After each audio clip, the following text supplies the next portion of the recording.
Hello everyone, welcome to the channel Nitesh education 27 friends. मैं इस channel पर UGC NET paper first and paper two education and psychology की तैयारी करवाता हूँ। साथ ही साथ all over India PhD admissions and all type of teaching vacancies like professor, associate professor, assistant professor, TGT, PGT. साथ ही साथ यूजीसी एनटीए नेट से रिलेटेड रेगुलर अपडेट्स भी आप लोगों को देता रहता हूँ। तो मेक श्योर आप लोग चैनल को जरूर सब्सक्राइब, लाइक एंड शेयर कर लीजिए। स्टार्ट करते हैं। जैसा कि लास्ट क्लास में हम लोग डिस्कस कर रहे थे जीआईसी लेक्चरर क्वेश्चन पेपर, जो कि आपका 19 सितंबर 2021 को हुआ है। तो उसका एजुकेशन का पेपर हम लोग सॉल्व कर रहे थे और कुछ क्वेश्चन हम लोगों ने सॉल्व किए थे।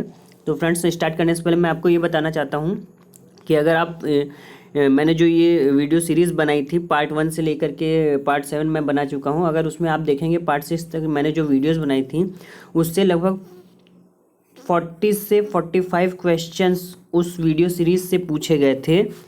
अगर आप देखेंगे तो क्वेश्चंस जो है उससे मैचिंग है या एग्जैक्टली उस टाइप के क्वेश्चन या उसी कॉन्सेप्ट से क्वेश्चन पूछे गए हैं। अगर आप उसको क्रॉस चेक करना चाहते हैं तो जाकर पार्ट 1 से पार्ट 6 तक के सारे वीडियो देखिए जो मैंने शुरुआत में बनाए थे 15 दिनों पहले से। तो जो आपका 19 सितंबर का जो एग्ज़ाम हुआ है उसमें काफ़ी क्वेश्चन उससे रिलेटेड पूछे गए थे एज इट इज़ या फिर उससे कॉन्सेप्ट से रिलेटेड। तो काफ़ी जिसने ये वीडियो सारी देखी होगी या फिर जिसने एक्सेस किया होगा उसको काफ़ी हेल्प मिली होगी इन वीडियोस से। अब स्टार्ट करते हैं। इसमें एक बात मैं और आपको बताना चाहता हूँ कि पिछले लास्ट वीडियो में जो है 61 से 70 क्वेश्चन जो है छूट गए थे, तो उसको भी आज हम लोग डिस्कस करेंगे और फाइनली आज ये क्या बोलते हैं कि क्वेश्चन पेपर जो है आपका पूरा सॉल्व हो जाएगा। तो देखते हैं, स्टार्ट करते हैं। फर्स्ट क्वेश्चन जो है आपकी स्क्रीन पर आज का, which of the following is best measurement of social status, यानी कि सामाजिक स्थिति का सबसे अच्छा माप कौन सा है। ऑप्शन ए है प्रश्नावली, बी है अवलोकन, सी है साक्षात्कार और डी है समाज मिति। तो देखिए जो इसका सही आंसर है, मोस्ट अप्रोप्रिएट आंसर है, दरअसल मैं पहले भी बता चुका हूँ कि हम लोग टेंटेटिव सॉल्यूशन की यहाँ बात कर रहे हैं। बाकी ऑफिशियल आंसर की जो भी आएगी आयोग की वो सर्वोपरि होगा। यहाँ पर हम लोग मोस्ट अप्रोप्रिएट आंसर की बात करेंगे, टेंटेटिव आंसर की बात करेंगे।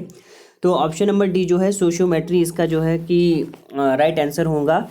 सोशियोमेट्री जो देखिए मेथड है इस ये बताता है सामाजिक स्थिति, यानी कि लोगों की आपस में क्या सामाजिक स्थिति, सोशल रिलेशनशिप क्या है एक इंसान का दूसरे इंसान से, उसके बारे में ये बताता है। तो सोशियोमेट्री जो कॉन्सेप्ट है उसको जेल मोरेनो ने दिया था। ध्यान से सुनिएगा, ये एडिशनल इन्फॉर्मेशन है। 1934 में उन्होंने 3 मेथड बताए थे। उन्होंने 3 मेथड जो है बताए हैं किसको, सोशियोमेट्री में। पहला मेथड इन्होंने क्या बताया, सोशियोमेट्रिक मैट्रिक्स। प्लीज़ मेरी बात ध्यान से सुनिएगा, हो सकता है स्पेलिंग मिस्टेक हो सकती है। तो पहला मेथड इन्होंने बताया था सोशियोमेट्रिक मैट्रिक्स यानी आव्यूह। दूसरा मेथड बताया था इन्होंने सोशियोग्राम और तीसरा मेथड बताया था इन्होंने सोशियोमेट्रिक इंडेक्स। तो ये 3 मेथड इन्होंने बताए थे। समाज मिति, सामाजिक स्थिति का सबसे अच्छा माप कौन सा है, ये तीनों माप हैं और जिसमें समाज मिति के अंतर्गत ये तीनों आते हैं। नेक्स्ट क्वेश्चन है क्वेश्चन नंबर 101, निम्नलिखित में से कौन सी वितरण मुक्त सांख्यिकी है। यानी कि यहाँ पे पूछा गया है which one of the following is distribution free statistics. Option A है टी टेस्ट, बी है एफ टेस्ट, सी है पियर्सन आर, डी है काई स्क्वायर टेस्ट। तो इसका जो राइट आंसर है वो मैं आपको बताना चाहता हूँ, option number D chi square test जो है एक डिस्ट्रीब्यूशन फ्री स्टैटिस्टिक्स है। बाकी जो टी टेस्ट है, एफ टेस्ट है, पियर्सन आर है, ये पैरामीट्रिक टेस्ट है। और काई स्क्वायर टेस्ट जो है नॉन पैरामीट्रिक टेस्ट के अंतर्गत आता है। और इसका जो फार्मूला होता है काई स्क्वायर टेस्ट का, ये एडिशनल इन्फॉर्मेशन है आगे के एग्जाम्स के लिए।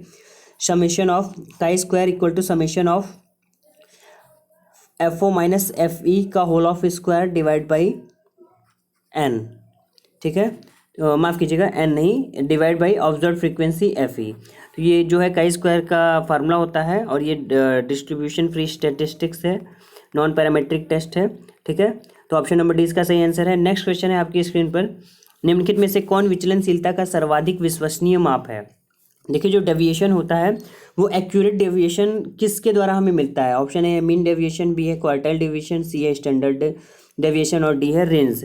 तो इसका जो राइट आंसर है स्टैंडर्ड डेविएशन, जो मोस्ट अप्रोप्रिएट सर्वाधिक विश्वसनीय माप जो देता है स्टैंडर्ड डेविएशन देता है। स्टैंडर्ड डेविएशन का जो फार्मूला है इसको सिग्मा से हम लोग डिनोट करते हैं और फार्मूला जो होता है summation of X square divide by N under root में, और एक्स क्या है यहाँ पर रॉ स्क्वायर माइनस मीन। तो ये है एक्स की वैल्यू। ठीक है, तो ऑप्शन नंबर सी जो है इसका राइट आंसर होगा। नेक्स्ट क्वेश्चन है आपका क्वेश्चन 103, एफ परीक्षण का प्रयोग होता है जब, यानी हम लोग एफ टेस्ट क्यों यूज़ करते हैं? दो स्वतंत्र समूहों की तुलना की जाती है, ऑप्शन बी है दो सहसंबंधी समूहों की तुलना की जाती है, ऑप्शन सी है दो से अधिक स्वतंत्र समूहों की तुलना की जाती है, या ऑप्शन डी दो से अधिक आश्रित समूहों की तुलना की जाती है। तो इसका जो राइट आंसर है वो मैं बताना चाहता हूँ, ऑप्शन नंबर सी जो है इसका राइट आंसर है। दो से अधिक स्वतंत्र समूहों की जब हमें तुलना करनी होती है तो हम एफ टेस्ट प्रयोग करते हैं। और एफ टेस्ट के बारे में अगर आप जानना चाहते हैं तो एफ टेस्ट क्या है? एफ टेस्ट एक पैरामीट्रिक टेस्ट है, ठीक है। इसे आर ए फिशर ने दिया था। एफ टेस्ट को किसने दिया था? आर ए फिशर ने दिया था। और बाद में इसका नाम एफ रेशियो किसने रखा? जी.डब्ल्यू. स्नेडकोर ने। जी.डब्ल्यू. स्नेडकोर ने इसका नाम जो है एफ रेशियो रखा। और एफ टेस्ट में होता क्या है? हम लोग एफ टेस्ट में रेशियो निकालते हैं किसका? अमंग वेरिएंस का, यानी कि अमंग वेरिएंस ऊपर होता है आपका न्यूमरेटर में और नीचे होता है डिनोमिनेटर में विद इन वेरिएंस, यानी कि ग्रुप का, अमंग ग्रुप का और विद इन ग्रुप का जो है हम लोग वेरिएंस इसमें निकालते हैं। तो ऑप्शन नंबर सी जो है इसका राइट आंसर होगा, यानी कि टी टेस्ट एफ टेस्ट का प्रयोग हम क्यों करते हैं? दो से अधिक स्वतंत्र समूहों की तुलना की जाती है। नेक्स्ट क्वेश्चन है आपका, मापन में व्यक्तिगत त्रुटियों का संबंध है। 104 क्वेश्चन नंबर, विश्वसनीयता से, यानी कि जो पर्सनल एरर है वो किससे रिलेटेड है? विश्वसनीयता से, रिलायबिलिटी से है, या बी है वैलिडिटी से, सी है नॉर्म से, डी है ऑब्जेक्टिविटी से। तो इसका जो सही आंसर है पहले मैं वो आपको बताना चाहता हूँ। इसका जो राइट आंसर है वो है वस्तुनिष्ठता, यानी कि option number D. Personal error जो है डायरेक्टली रिलेटेड है आपका ऑब्जेक्टिविटी से। बाकी के जो हैं इसमें रिलायबिलिटी का संबंध आपका वेरिएबल एरर से होता है, या वेरिएबल एरर जो है रिलायबिलिटी से संबंधित है। वैलिडिटी की बात करें तो वैलिडिटी जो है रिलेटेड है कांस्टेंट एरर से, वैलिडिटी रिलेटेड है आपका कांस्टेंट एरर से।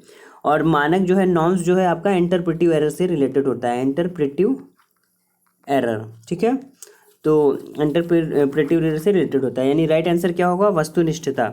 नेक्स्ट क्वेश्चन है आपका 105, मैचिंग करनी है। इधर लिस्ट ए है, इधर लिस्ट 2 है।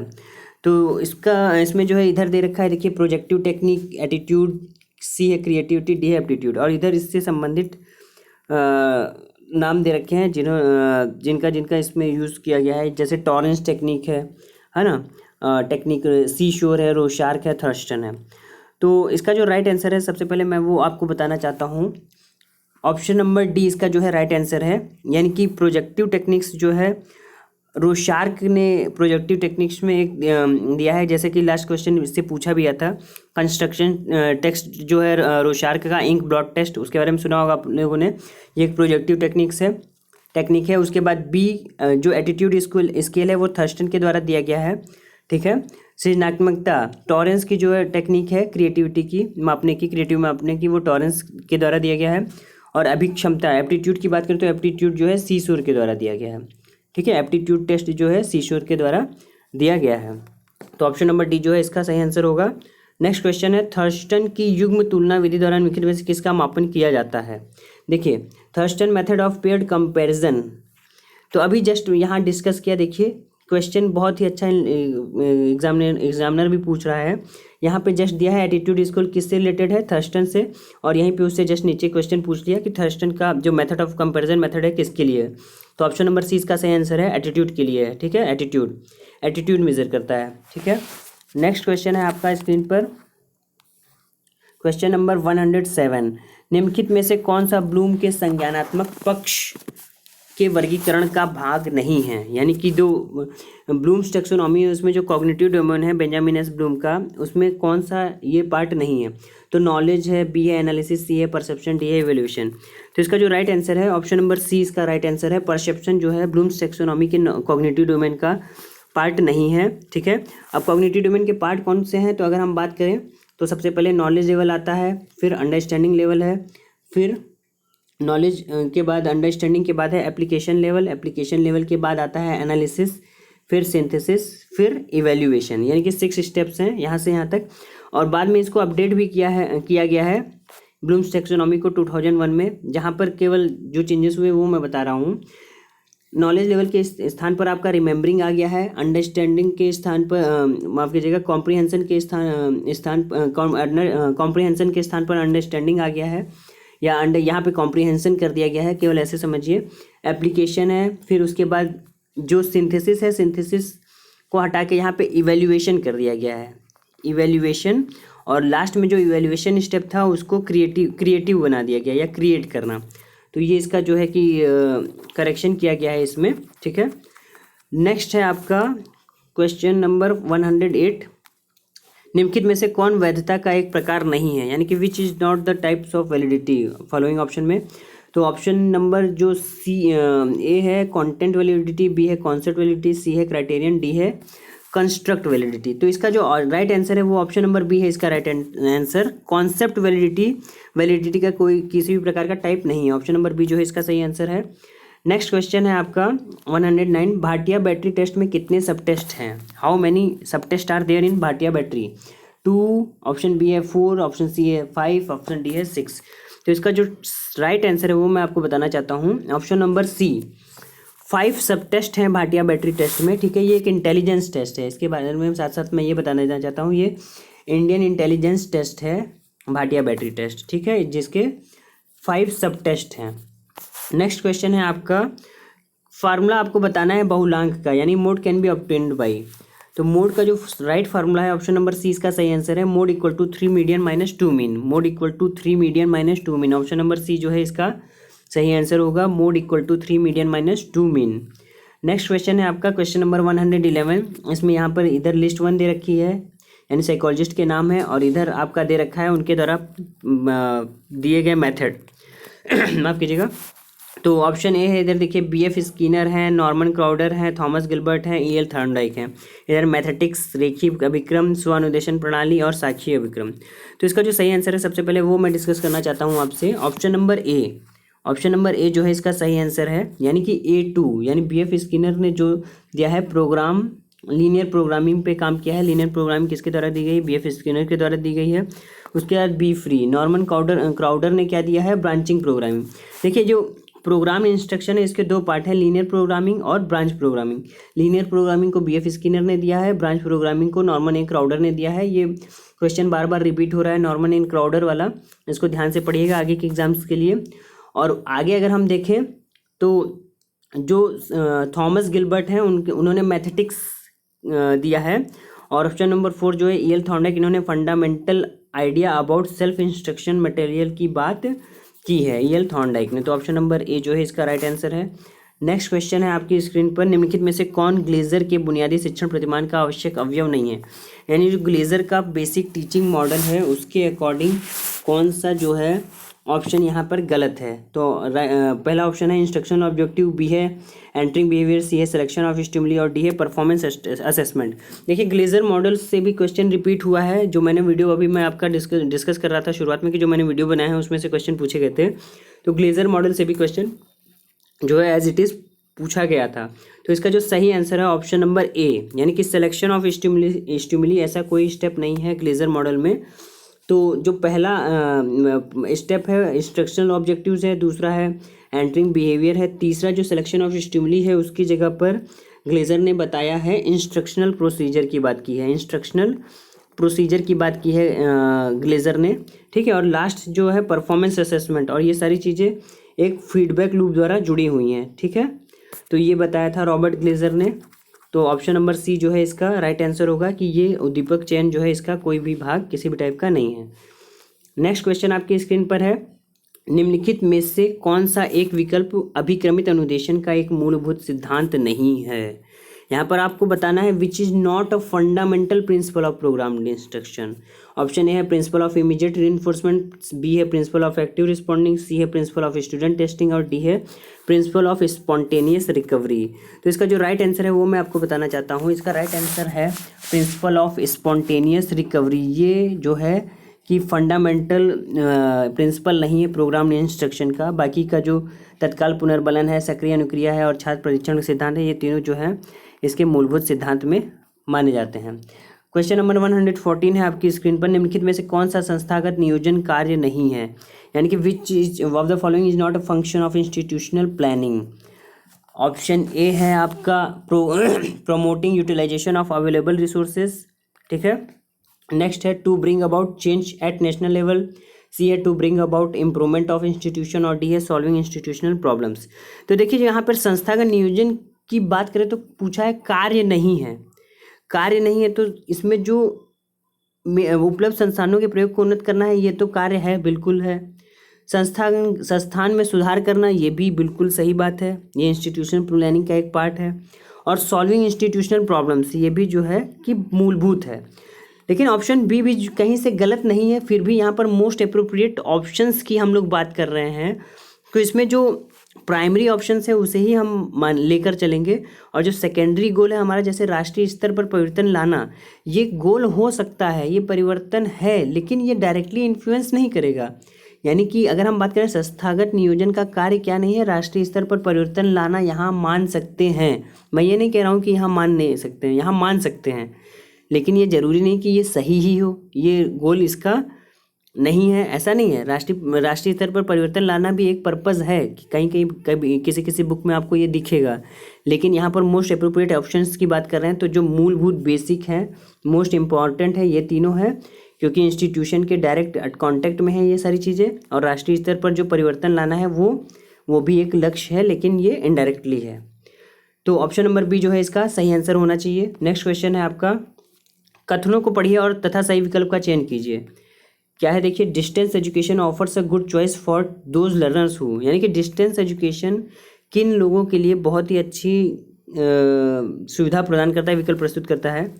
पहला ऑप्शन है, अपनी किसी भी शारीरिक, मानसिक, संवेगात्मक तथा सामाजिक सीमाओं के कारण पारंपरिक शिक्षण अधिगम में असमर्थ हैं। और दूसरा है, किसी भी प्रकार के व्यवसाय में संलग्न होने के कारण पारंपरिक कक्षाओं का पालन कर पाने में असमर्थ हैं।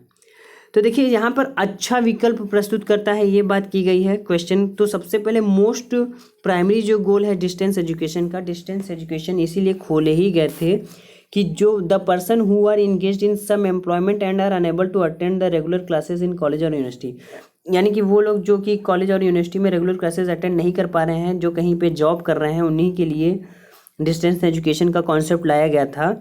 ये प्राइमरी गोल था इसका। तो ये तो प्योरली ट्रू बात है, ठीक है, ट्रू स्टेटमेंट है। लेकिन पहला स्टेटमेंट जो है कि are not able to attend the regular system of education on account of, ये कोई ज़रूरी नहीं है। यानी कि जो डिसेबल्स हैं या जो अक्षम हैं, उनके लिए भी यूनिवर्सिटीज़ बनाई गई हैं ऑफलाइन मोड में पढ़ने के लिए। तो ये कोई ठोस कारण नहीं है इसका दूरस्थ शिक्षा के लिए। तो ऑप्शन नंबर 2 जो है मोस्ट अप्रोप्रिएट ऑप्शन लग रहा है। बाकी देखिए आयोग के आंसर की निकालता है, तो इसमें जो केवल कथन 2 सत्य है, ये ऑप्शन सही होना चाहिए, बाकी आयोग के ऊपर है। नेक्स्ट क्वेश्चन है आपका, निम्नलिखित में से कौन दूरवर्ती शिक्षा के मूल तत्व हैं, यानी कि basic elements of distance education. तो audio visual aids option A है, बी है option radio and television, third है प्रिंट मटेरियल, और फोर्थ है स्टडी ग्रुप। तो इसमें ये बताना है केवल एक विकल्प एक सही है, केवल चारों सही है, या एक 3 सही है, या केवल 4 सही है। तो देखिए अगर हम बात करें तो जो डिस्टेंस एजुकेशन है, डिस्टेंस एजुकेशन की जो बेसिक चीज़ें हैं, जैसे कि ऑडियो विजुअल एड्स के बिना डिस्टेंस एजुकेशन बिल्कुल इम्पॉसिबल सी बात है आज के 21st सेंचुरी में, ठीक है। सेकंड है आपका मुद्रित सामग्री, प्रिंट मटेरियल भी आपको मिलता है अगर आप इग्नू या UPR2U या फिर कहीं किसी भी ओपन यूनिवर्सिटी से आप कोई कोर्स आपने अगर किया है, तो आपको देखिए प्रिंट मटेरियल भी मिलता है। साथ ही साथ अब 21वीं सदी की बात करें तो रेडियो एंड टेलीविज़न पे जैसे जो डिस्टेंस एजुकेशन में मोड है सिंक्रोनस लर्निंग और असिंक्रोनस लर्निंग के पॉइंट ऑफ व्यू से देखें तो सिंक्रोनस लर्निंग क्या होता है, at the same time both teacher and learner present, यानी कि अब ये टीचर और लर्नर कब प्रेजेंट हो सकते हैं, जब कोई मीडियम हो, जैसे ऑनलाइन मीडियम हो, कोई वीडियो कॉन्फ्रेंसिंग हो। और अब देखिए अब आप लोगों ने देखा होगा जब से कोविड-19 आया है तब से रेडियो एंड टेलीविज़न पर भी काफ़ी चीज़ें बच्चों के स्टडी मटेरियल की प्रसारित की जाने लगी हैं। क्यों? क्योंकि बच्चे फिजिकली क्लास में अवेलेबल नहीं हो पा रहे थे ड्यू टू कोविड-19। तो इसकी वजह से क्या हुआ कि गवर्नमेंट ने टेलीविज़न पर सारे प्रोग्राम्स को प्रसारण करना शुरू कर दिया, और पहले से भी प्रसारित किए जाते रहे हैं हायर एजुकेशन और लोअर एजुकेशन के लिए। तो रेडियो एंड टेलीविज़न भी डिस्टेंस एजुकेशन का एक पार्ट है, लेकिन प्राइमरी और सेकेंडरी ये डिसाइड नहीं कर सकते। लेकिन अब आज के समय में देखें तो ये प्राइमरी हो चुका है। और स्टडी ग्रुप भी एक तरीके का दूरवर्ती शिक्षा का पार्ट है, क्योंकि टीचर जो है ग्रुप असाइनमेंट जो देते हैं ग्रुप में ही देते हैं, और उसको एक तरीके से सबको सबमिट करना रहता है। तो अगर हम आइडियली देखें तो ऑप्शन 1 और 3 स्ट्रांगली रिकमेंडेड ऑप्शन है, यानी कि ऑडियो विजुअल एड्स एंड मुद्रित सामग्री 1 व 3 बिल्कुल केवल, अगर आयोग इसको आंसर सही देता है तो ऑप्शन नंबर सी सही हो सकता है, केवल विकल्प 1 और 3 सही हैं। अन्यथा की स्थिति में चारों विकल्प सही होंगे, यानी कि बी या सी में से कोई भी एक विकल्प सही हो सकता है। अब वो आयोग को देखता है कि क्या आंसर की देता है। वैसे मेरे हिसाब से विकल्प 1, 2, 3, 4 प्रेजेंट सिचुएशन के हिसाब से सही होना चाहिए, बाकी देखते हैं क्या होता है। नेक्स्ट क्वेश्चन है आपकी स्क्रीन पर, निम्नलिखित में से कौन भारत का प्रथम मुक्त विश्वविद्यालय है? Which of the following is the first open university in India? तो Andhra Pradesh open university, B है इंदिरा गांधी इग्नू, सी है UPRTOU और डी है कोटा मुक्त विश्वविद्यालय। तो इसका जो राइट आंसर है ऑप्शन नंबर ए जो है आंध्र प्रदेश मुक्त विश्वविद्यालय जो है सबसे पहली यूनिवर्सिटी है भारत की। यहाँ भारत के रिस्पेक्ट में पूछा है, ध्यान दीजिएगा। तो आंध्र प्रदेश मुक्त विश्वविद्यालय को doctor Bhimrao Ambedkar open university के नाम से भी जाना जाता है, BRO Bhimrao Ambedkar BRAOU open university, जो कि 1982 में खुली थी, ठीक है। और इंदिरा गांधी इग्नू की स्थापना 1985 में हुई है। उत्तर प्रदेश राजर्षि टंडन की स्थापना 1999 में हुई है, ठीक है। और कोटा ओपन यूनिवर्सिटी की 1987 में हुई है। तो इसके रिगार्डिंग भारत का प्रथम मुक्त विश्वविद्यालय आपकी स्क्रीन पर दिख रहा होगा, 1982 में doctor Bhimrao Ambedkar open university जो खुली है वो इंडिया की प्रथम ओपन यूनिवर्सिटी है। नेक्स्ट क्वेश्चन है आपका, शिक्षण एवं अधिगम की प्रभावशीलता में वृद्धि के लिए अधिगम एवं अधिगम दशाओं के वैज्ञानिक ज्ञान का प्रयोग शैक्षिक प्रौद्योगिकी है। यह कथन किसका है? तो इसका सही आंसर मैं डायरेक्ट आपको बताना चाहता हूँ, यह कथन GOM लिथ का है। यह कथन किसका है? GOM लिथ का, जिन्होंने 1969 में यह परिभाषा दी थी। GOM लिथ, ऑप्शन नंबर डी जो है इसका सही आंसर है। नेक्स्ट क्वेश्चन है आपका, दूरवर्ती शिक्षा के संबंध में निम्नलिखित में से कौन सत्य नहीं है?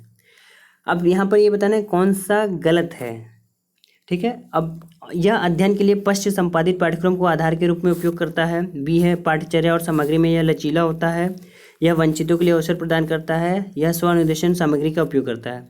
तो देखिए, जो डिस्टेंस एजुकेशन है ये हाईली रिकमेंडेड ऑप्शन है। Self instruction material is use, बिल्कुल सही बात है। It provides opportunity to deprived, बिल्कुल सही बात है। जो वंचित हैं ड्यू टू जॉब, जो किसी भी कारण से, उसके लिए भी है।